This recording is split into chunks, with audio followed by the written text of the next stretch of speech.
Alright, first things first, we're gonna get the baler ready.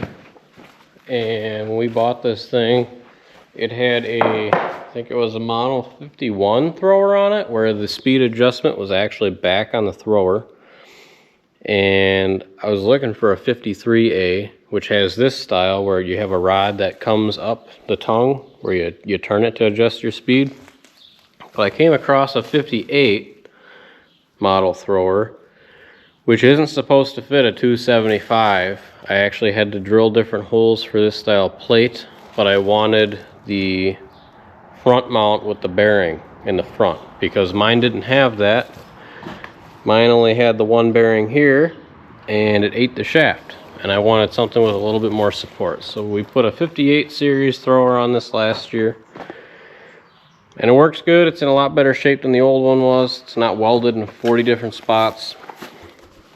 But we have to get the speed adjuster back up to where I can reach it when I'm up on the tractor. So we're going to put that on today, and then we also have to put on a mount for the ram so that we can pivot the thrower back and forth. So that's what we're doing right now. Should be interesting. This is bent forward. We're going to get it so that we can get this bolt hole lined up with that bolt hole.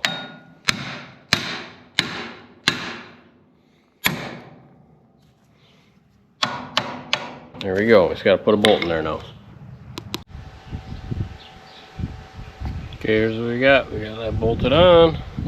Comes all the way up. Here's our cranking rod. And then when we turn this counterclockwise or clockwise, it changes the speed of the belts on the thrower to launch your bale further or closer. So you're not, when you get a more full wagon, you want to launch the bales harder. So you don't want to launch them too hard when you're first starting out, because you'll start screwing up your bales when they launch against the back of the hay wagon. And as far as the angling ram for this thing, I had the ram, and there was already a mount back here for one, and there wasn't a mount for this style ram here. I don't know if that piece is actually meant for that, but I had a pin with a flat plate welded to it, so I just welded it to the bottom. Put this all the way to the left to the extended position, and then I welded it. So now hopefully when I pull it back in all the way, I get all the way to the right. So now we just got to run our hoses. I got some mechanics wire there. I'm just going to mechanics wire it most of the way. I got one clamp up there I can actually tighten on. Other than that, she's almost done.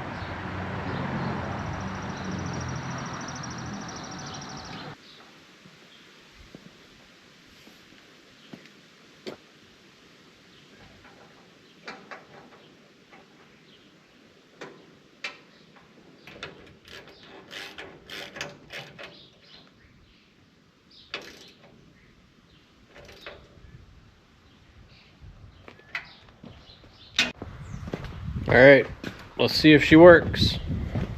Oh, we gotta take the strap off here. I'm using this to hold it in the fully extended position.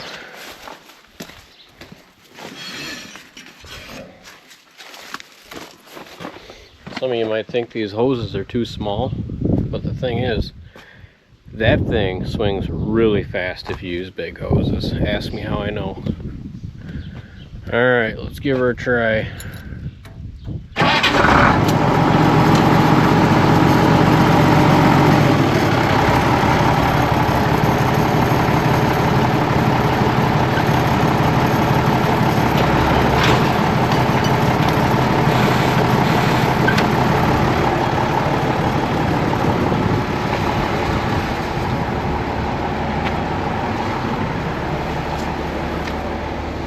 Well, she went part way, but I think my lock and latch thing here is what caught.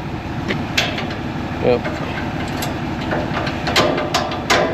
Gotta make sure it's jammed up, not just sprung up. Let's try that again.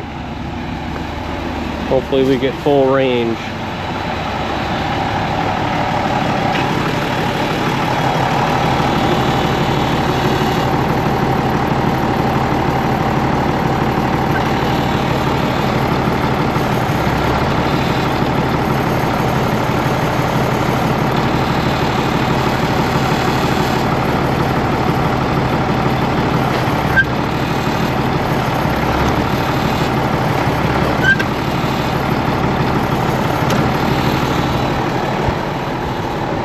Nice and swingy, just like it should be.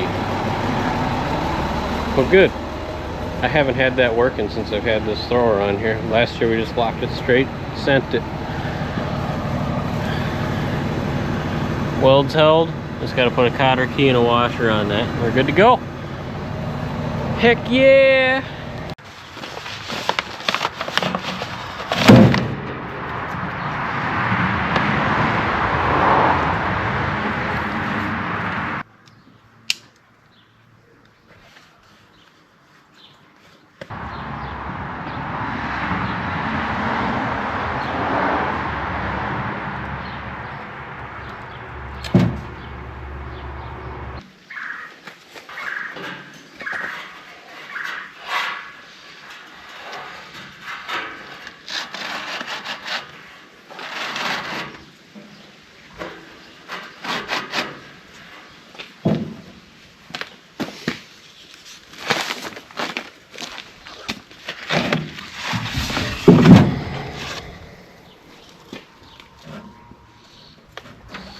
Made in Brazil.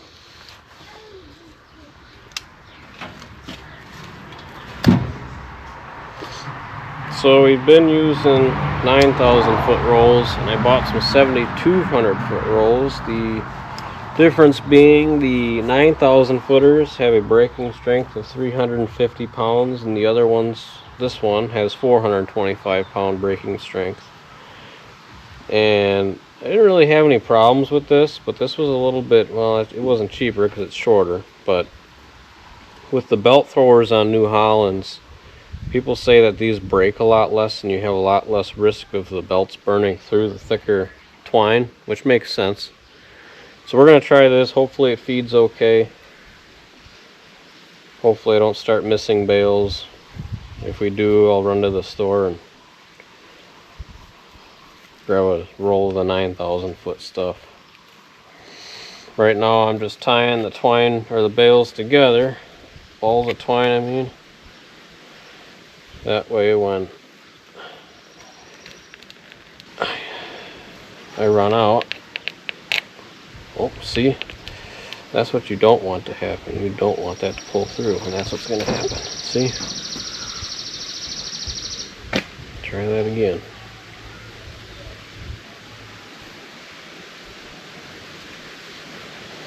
You want to use a square knot because you want it to pull tighter both ways, no matter how hard you pull it.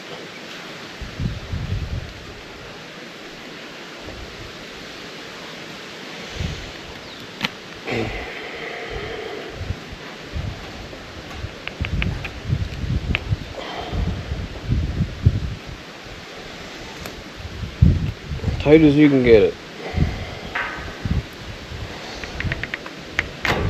Because it's going to pull a whole lot harder when it goes through the thrower. And I like to leave about 1/4 inch of twine here, just so if it does pull a little bit.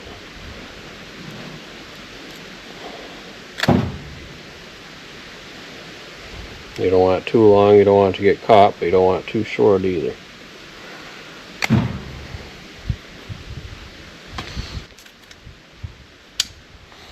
And the reason I've double fed this one through here like this is, my theory is, when this one runs out, it'll pull through this eyelet, and then this one will feed right into this one. I don't want it to have to go up here and then back over here to come out of this bale when this one kicks in.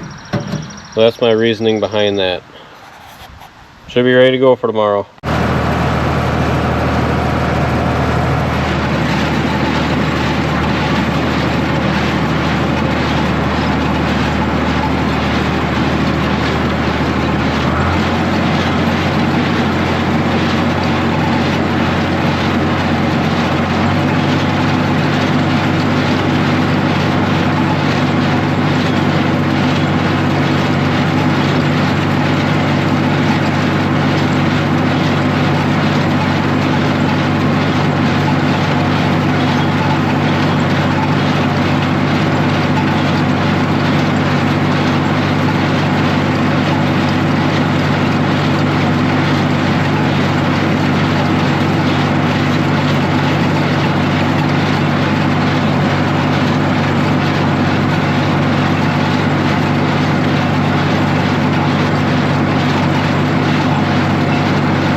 smarter, not harder.